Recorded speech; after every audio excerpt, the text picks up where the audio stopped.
Bom dia, gente! Hoje nós vamos falar um pouco sobre Triste Fim de Policarpo Quaresma e seu autor. Vamos começar nos apresentando. Eu sou a Clarice. Eu sou a Emília. Eu sou a Letícia. Eu sou a Milena. Eu sou a Nayuri. E eu sou a Victória. E bom, vamos lá. Afonso Henrique de Lima Barreto, mais conhecido somente como Lima Barreto, foi um grande escritor brasileiro do pré-modernismo. Nasceu no dia 13 de maio de 1881, em Laranjeiras, no Rio de Janeiro. Foi criado numa família pobre. Seu pai, Joaquim, era tipógrafo e sua mãe, Amália, professora. Cresceu numa sociedade marcada pela escravidão. Inclusive, sofreu muito preconceito a infância inteira, por ser de família mestiça. Curiosamente, a assinatura de Lei Áurea ocorreu exatamente no dia do seu aniversário, de 7 anos, e sua comemoração foi juntamente com o pai e uma multidão de escravizados aguardando a liberdade. Com certeza, essas vivências marcaram muito suas futuras obras. Além disso, no mesmo ano perdeu sua mãe. Apesar dos seus sofrimentos, se formou no colégio e conseguiu ingressar na faculdade de engenharia. Porém, no terceiro ano, foi obrigado a abandonar o curso, pois seu pai havia enlouquecido e ficou sob sua responsabilidade o sustento de seus irmãos. No ano seguinte, prestou um concurso para o Ministério da Guerra. Foi aprovado e ficou na função até se aposentar. Anos depois, ingressou no jornalismo com reportagens que escrevia para o Correio da Manhã, além de ter fundado a revista Floreal. Candidatou-se diversas vezes a uma cadeira na Academia Brasileira de Letras, mas nunca conseguiu ser eleito. Com esse inconformismo diante da sociedade, sua vida e a doença do pai, Lima Barreto se entregou ao álcool e foi internado várias vezes com alucinações. Ele relata esse momento de sua vida no livro Cemitério dos Vivos. Diz ele: "De mim para mim, tenho certeza que não sou louco." Infelizmente, ele faleceu super jovem, com apenas 41 anos, no dia 1º de novembro de 1922. Mesmo com a sua história sofrida, foi capaz de ser um grande escritor. Em 1909, entrou na literatura com a publicação de Recordações do escrivão Isaías Caminha, que relata a vida de um jovem mulato que sofre vários preconceitos raciais. Anos depois, em 1911, escreveu sua obra-prima, Triste Fim de Policarpo Quaresma, que inicialmente foi publicado em folhetins do Jornal do Comércio e foi publicado em formato de livro, apenas 4 anos depois, em 1915. A obra é uma história dramática e divertida, que remonta o contexto histórico do início da República Brasileira, sob o governo de Floriano Peixoto, entre os anos de 1891 e 1894, colocando em foco e criticando diversos aspectos reais da história e da sociedade do Brasil.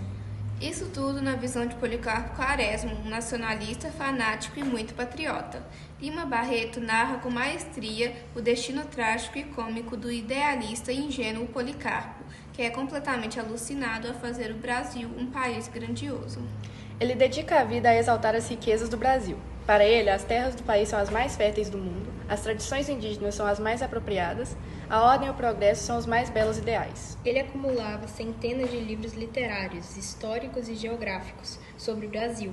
Foi considerado um louco pelo seu patriotismo extremo e, assim como Dom Quixote, a culpa disso tudo foi atribuída à quantidade de livros que lia. Ele tentou aprender a tocar violão, pois considerava um símbolo da cultura tupinambá, e foi muito julgado por outras pessoas que consideravam o instrumento inferior em relação aos outros. Enviou à Câmara um requerimento para tornar o tupi-guarani a língua oficial do Brasil, defendendo que os documentos oficiais fossem redigidos nessa língua. Essa situação causou revolta e estranhamento nos governantes, por isso foi internado no hospício. Após ser liberado, decide viver uma vida mais pacata no campo, designando seus objetivos à agricultura. Em determinado momento, ele volta à cidade quando é anunciada uma revolta contra Floriano Peixoto. Ele assume como major de um pelotão, comandando as tropas durante uma investida. Seu grande impasse é que Policarpo odeia a violência. Quando mata pela primeira vez, se sente muito culpado e terrivelmente triste com os paredões de fuzilamento na qual alguns marinheiros são mandados. Ele escreve uma carta denunciando essa situação e suplicando para que isso seja interrompido. 2 dias depois, é preso, acusado de autotraição e é morto no mesmo paredão que lutou contra. O próprio título do livro já contém um spoiler desse desfecho, análogo à vida real. Policarpo teve um fim deplorável. Antes de ser morto, ele se vê muito perdido. Não entendia como o antigo major havia chegado naquele estado. preso, isolado, sem perspectiva de liberdade. Ele relembra toda a sua existência, seus estudos, aventuras, e enxergava em tudo um grande vazio existencial. A pátria que tanto ele defendeu era agora a razão de sua prisão. Arrependido pelo que não viveu, ele chora. Olga, sua afilhada, tenta salvar sua pele, mas não obtém resultado positivo. Ninguém queria defendê-lo. Ela eventualmente desiste, pois acredita que ele merecia morrer heroicamente, com seu orgulho preservado. Ainda nessa situação, imagina que o país tem muito a avançar quando repara a paisagem. Com uma narrativa leve e cômica, Barreto traça um rico painel social e humano dos subúrbios cariocas na virada do século. A obra é uma sátira aos ideais positivistas e nacionalistas que guiam até hoje o Brasil e foi considerado um dos maiores expoentes do pré-modernismo brasileiro. O pré-modernismo não é considerado uma escola literária por muitos estudiosos. Porém, a obra tem diversas características comuns pré-modernistas, entre elas o nacionalismo e regionalismo, denúncia social, temas históricos e cotidianos, linguagem um pouco mais coloquial. Lima Barreto procurou se aproximar do verdadeiro Brasil. Escreveu com uma linguagem simples, ignorando em alguns momentos as normas gramaticais e estilo clássicas. Por isso, foi duramente criticado por acadêmicos mais tradicionais e conservadores. Apesar disso, é inegável que Lima Barreto descreveu com maestria a vida cotidiana das classes populares, sem qualquer idealização, explorando as injustiças sociais e dificuldades diárias da população. Além disso, o romance fez parte da fase transitória da literatura entre simbolismo e modernismo, em que as influências europeias vão sendo extintas e surge uma verdadeira linguagem brasileira. Muitos estudiosos do assunto citam Policarpo Quaresma como o Dom Quixote do Brasil. Como dissemos anteriormente, existe a fixação com a leitura e o fato de acabar enlouquecendo depois de tanto estudar e ler, mas também existem outros fatores que fazem os autores considerarem o personagem como tal.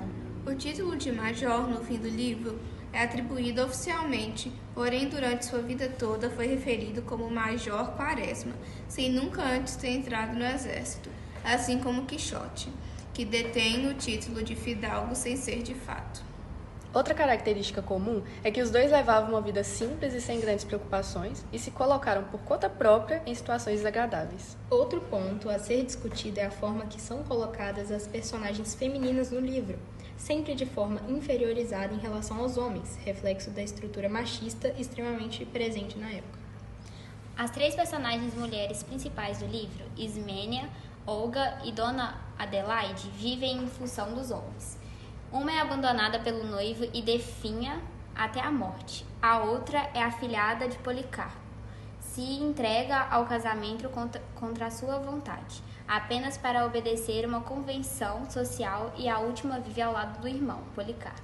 Nenhuma dessas mulheres detém alguma perspectiva e são reféns da política patriarcal, na qual o casamento é uma obrigação que foi imposta na mente das mulheres desde que são meninas, causando uma certa obsessão.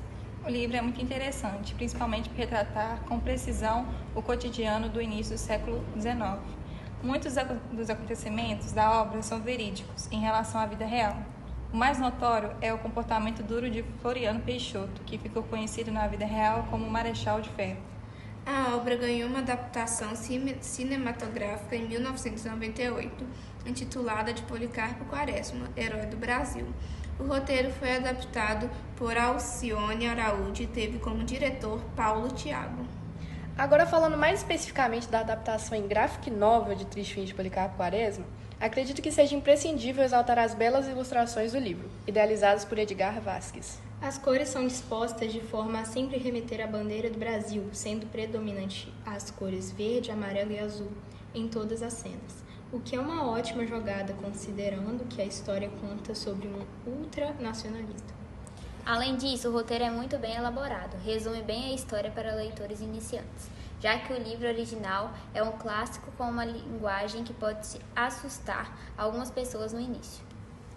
É claro que muitos dos detalhes da história e minúcias da escrita são perdidas numa adaptação, especialmente em quadrinhos, onde não é possível inserir quantia adequada de texto, mas mesmo assim vale a pena a experiência, já que é uma leitura muito rápida, podendo ser concluída em cerca de 15 minutinhos. No mais, a gente recomenda muito o livro e a graphic novel. É uma leitura imprescindível para vários vestibulares e ainda mais importante que isso, para a construção de uma consciência social sobre a realidade do Brasil. E é isso, gente. Até mais. Tchau!